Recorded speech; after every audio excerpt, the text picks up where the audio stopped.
আসসালামু আলাইকুম। কেমন আছেন সবাই? আশা করি খুব ভালো আছেন। আমার আরেকটি নতুন ব্লগে আপনাদের স্বাগত জানাই। আজকের ব্লগে আমি ঘরের টুকিটাকি কাজ আর কি রান্না করলাম আপনাদের সাথে শেয়ার করব।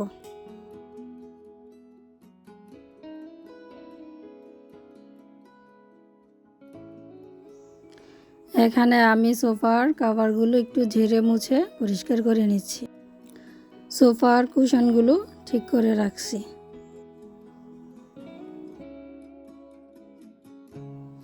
এখানে আমি এখন বিছানাটা ঝেড়ে পরিষ্কার করে নিব, বিছানার চাদরটাও ঠিক করে নেব। আমি বিছানাটা ভালো করে ঝেড়ে সুন্দর করে গুছিয়ে নিচ্ছি।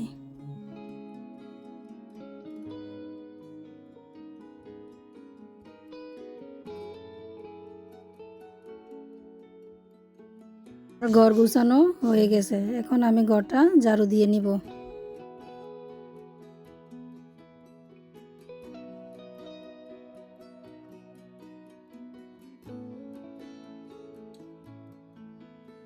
আমার পাখিগুলোকে আমি খাবার দিব। পাখিগুলো খাবারের অপেক্ষায় আছে, আমি কখন ওদের খাবার দিব।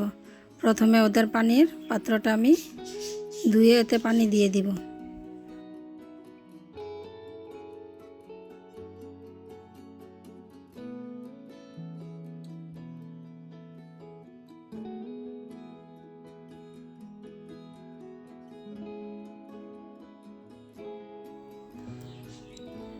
পাখিগুলোর পাত্রে এখন আমি নতুন করে খাবারও দিয়ে দিব।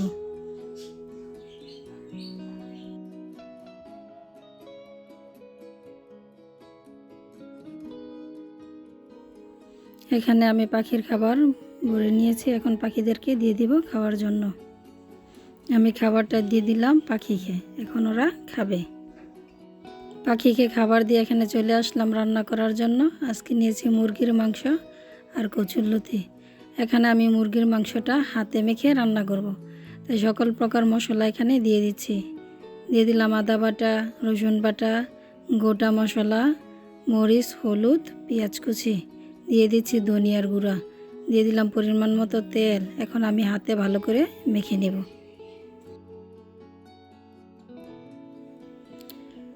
যখন হাতে সময় কম থাকে এভাবে হাতে মাখিয়ে মুরগির মাংস রান্না করা যায় খুব সহজে, তাড়াতাড়ি করে, খেতেও কিন্তু ভালোই লাগে। মুরগির মাংসটা আমি চুলায় বসিয়ে দিয়েছি, এখন ঢাকনা দিয়ে কিছুক্ষণের জন্য রান্না করব। এখন ঢাকনাটা খুলে আমি আবার নেড়েচেড়ে দিচ্ছি।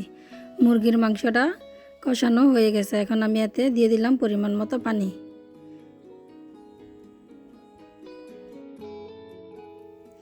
বেশ কিছুক্ষণ পর আমি ঢাকনাটা উঠিয়ে দেখলাম মুরগির মাংসটা প্রায় হয়ে এসেছে। এখন আমি চুলা থেকে নামিয়ে নিব।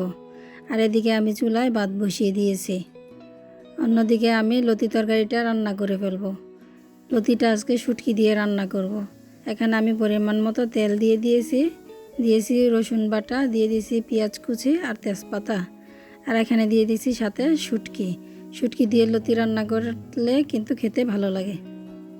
এখানে আমি দিয়ে দিলাম হলুদের গুঁড়া, মরিচের গুঁড়া, দিয়ে দিলাম সামান্য একটু পানি যাতে মশলাটা পুড়ে না যায়, দিয়ে দিলাম পরিমাণ মতো লবণ। এখন আমি ভালো করে নেড়ে চেড়ে নেব। শুটকিটা যখন কষানো হয়ে যাবে তখন আমি এতে দিয়ে দিলাম কেটে রাখা লতিগুলো দিয়ে একটু নেড়ে চেড়ে নিব। এখন ঢাকনা দিয়ে রান্না করব বেশ কিছুক্ষণ। আমার ভিডিও দেখতে দেখতে যদি আপনাদের ভালো লাগে প্লিজ আমার চ্যানেলটা সাবস্ক্রাইব করবেন, লাইক কমেন্ট শেয়ার করবেন। এখন লতিটা কষানোর পর আমি এতে দিয়ে দিলাম পরিমাণ মতো পানি। এখানে আমার ভাতটাও হয়ে গিয়েছে, এখন আমি ভাতটার মার জড়িয়ে নিব। এদিকে আমার লতি তরকারিটা প্রায় হয়ে এসেছে। আজকে আমি রান্না করলাম ভাত, লতি তরকারি, মুরগির মাংস। সবাই ভালো থাকবেন, আল্লাহ হাফেজ।